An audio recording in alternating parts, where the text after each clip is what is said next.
नमस्कार बच्चों, आज हम विषय हिंदी में से कक्षा 8वीं का पाठ क्रमांक 5 मधुबन इस पाठ आज पढ़ेंगे। इस पाठ के रचनाकार है अनुराग वर्मा। अनुराग वर्मा जी ने इस पाठ में अनुराग वर्मा जी का परिचय अनुराग वर्मा जी ने हिंदी में विपुल लेखन किया है। उनकी भाषा धारा का प्रभाव सरल एवं आशय संपन्न होता है। हिंदी के वे जाने माने लेखक है। इस गद्य संबंधी पाठ में प्रसिद्ध लेखक रामकुमार वर्मा जी का साक्षात्कार लिया है। या अनुराग जी ने डॉक्टर वर्मा जी की उनकी काव्य रचना की प्रेरणा लेकर लौकिक परलौकिक प्रेम, देश की राजनीतिक स्थिति के आदि प्रश्न पूछे गए उनको, और डॉक्टर वर्मा जी ने इस प्रश्नों का बड़ी खूबी से उत्तर दिए हैं इस पाठ में। आज हम पहले पढ़ने का जो पन्ना नंबर 11 का उस पर का जो है पाठ वह देखेंगे और उत्तरार्ध दूसरे पाठ में देखेंगे। तो आपको किताब निकालकर ध्यान से सुनना है और देखना है। तो देखिए, सुबह का समय था।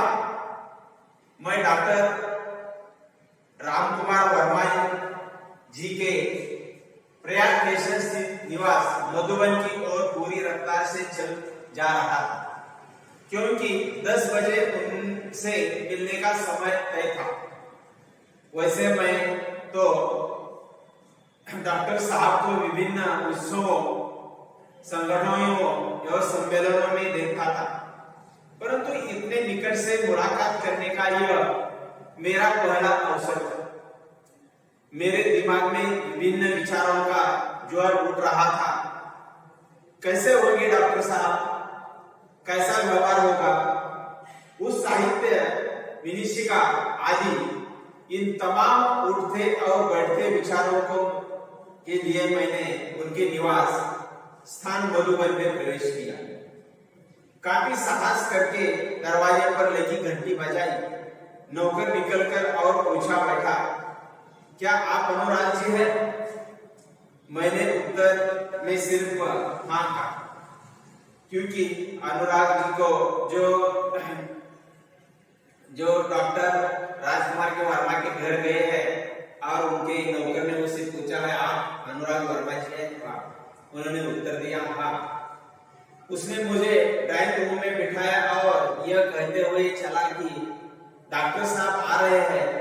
इतने में डॉक्टर साहब आ गए। अनुराग जी कैसे आना हुआ? आते ही उन्होंने पूछा। मैंने कहा, डॉक्टर साहब, कुछ प्रसंग जो आपके जीवन में संबंधित है और उनसे आपको जो महत्वपूर्ण प्रेरणाएं मिली है, उन्हीं की जानकारी हेतु आया हूं। उस पर पहला सवाल अनुराग जी ने पूछा।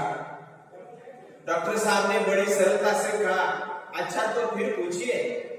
तो पहला सवाल उसने पूछा डॉक्टर साहब को, डॉक्टर साहब, काव्य रचना की प्रेरणा आपको कहां से और कैसे प्राप्त हुई?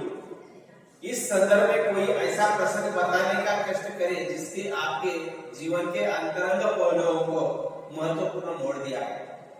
उस पर उत्तर देते हैं डॉक्टर साहब, पहले तो मेरे जीवन में समाज की अंध व्यवस्था को प्रति विद्रोह अपने आप ही उदित हुआ। आज हम देखते हैं समाज में बहुत सारी अंधश्रद्धा है।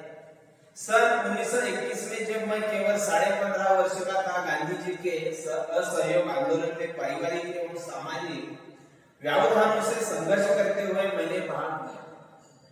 उस समय स्कूल छोड़ने की बात तो सोची भी नहीं जा सकती थी, मगर मध्य प्रदेश के अंतर्गत नरसिंहपुर में मौलाना शौकत अली साहब आए और बोले, गांधी जी ने कहा है कि अंग्रेजों की तालीम गुलाम बनाने का एक रूखा नुस्खा है। तत्पश्चात आवाज तेज करते हुए कहने लगे, हाँ, कोई माई का लाल जो कह दे कि मैं कल से स्कूल नहीं जाऊंगा। मैंने अपनी माँ के आगे बड़ी ही श्रद्धा से स्कूल न जाने की घोषणा कर दी। सभी लोग सत्ते में आ गए। बात भी अजीब थी कि उन दिनों एक डिप्टी कलेक्टर का लड़का विद्रोह कर रहा है।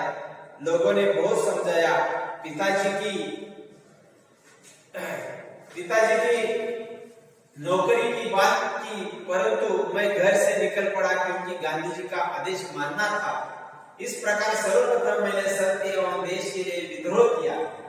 तब तक मैंने 16 वर्ष का हो चुका था और राष्ट्रीय ध्वज लेकर नगर में प्रभाव फेरी किया करता था।